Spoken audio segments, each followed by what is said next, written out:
say when you've got a big enough reason why to do anything, the why drives the what. And that was the thing that actually ignited that fire in my belly, where I kind of thought, well, maybe I want to build another business. Where's your headspace with your business? Are you in it because you wanted more time? Because so many of us leave our corporate jobs and things and we think, I'm going to start my own business so I can have more time. Or I'm going to start my own business so I can have more money, right? Or heaven forbid, more meaning. But in reality, what happens when you become an entrepreneur? You have way less time, way less money to start, right? And meaning, well, that comes from people, right? And when you're an entrepreneur, you live a lonely life, isn't it? You kind of sit there every day and you think, oh man, how cool was it when I was in the corporate world? I had people to talk to. Now you're lonely. So be sure. John spoke about values. Be very sure that you understand what your values are. You understand what's important to you, because that's what's directing your actions every day. What matters? Have you ever really sat down and asked the question, what does success look like to me? What am I doing? What am I having? What am I being? What does my world look like when I'm successful? Do I have a BMW? Oh, this brand dropping here. Do I have a fancy house? Do I have a lot of money in the bank? Do I have cool relationships? Great health? Maybe a good bod? What does success really look like? Because if you think it's about having a really massive business making lots of money, that's cool. If that's what matters to you. If it isn't, then you're pursuing something that doesn't have real meaning to you. And what I want to talk to you guys about today is some research that I've done. I want to firstly tell you about 3 gifts that you have. Can you put a slide up for me? Do you know what your gifts are? Have you ever thought about what amazing gifts we as human beings have? Who's heard of the gift of imagination? Have you got one? Why do you think you got one? Now, I don't care whether you're religious or spiritual or you somewhere out there, there's some kind of something. Even if you're a Darwinist and you believe in the fact that we're evolving, right? There's some kind of intelligence out there, even if that intelligence is us. Guess why we have an imagination? We have a gift of imagination so that we can stand here today and we can project ourselves into the future.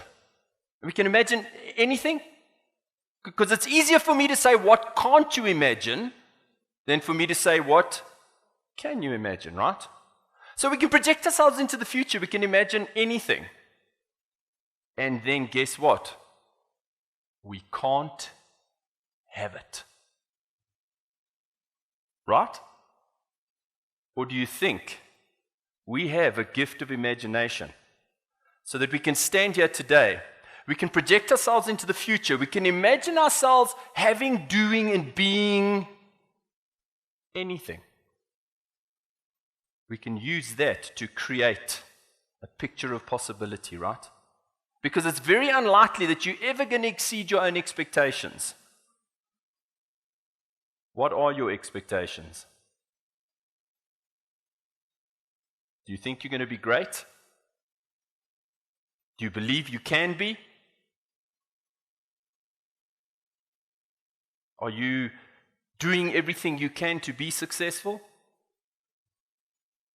What have you imagined? Have you even used your gift of imagination to travel into the future and imagine what you can have? Have you done that? It's called vision. How many of you, and I know this is an exceptional room of people, but how many of you in the room have a written down vision? Just show of hands there. Because guess what that vision is? That vision is you using one of your tools. Do you know that there's no insects, no animals, plants, nothing that we're aware of that has an imagination? Only us. Can you think of any other reason for an imagination other than to help us create something? See, it doesn't help you get a lover so you can procreate. It doesn't help you to get food. It doesn't help you get shelter. It helps you to do one thing: create.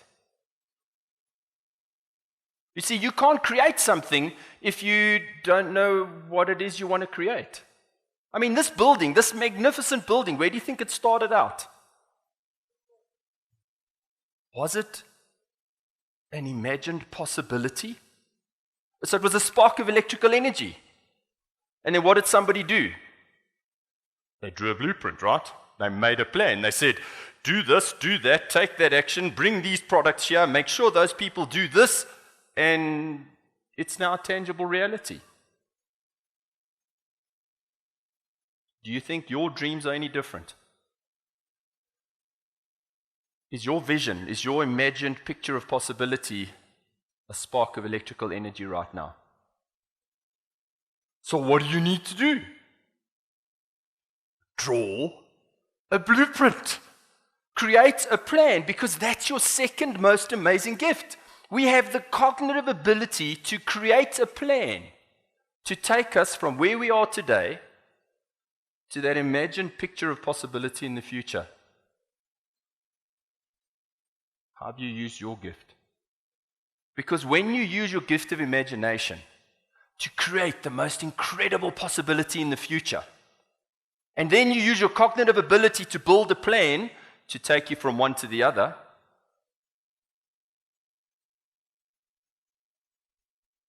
you program your third gift, which is your internal Google search engine. Do you have one? Who's ever heard of your RAS? Reticular activating system, right?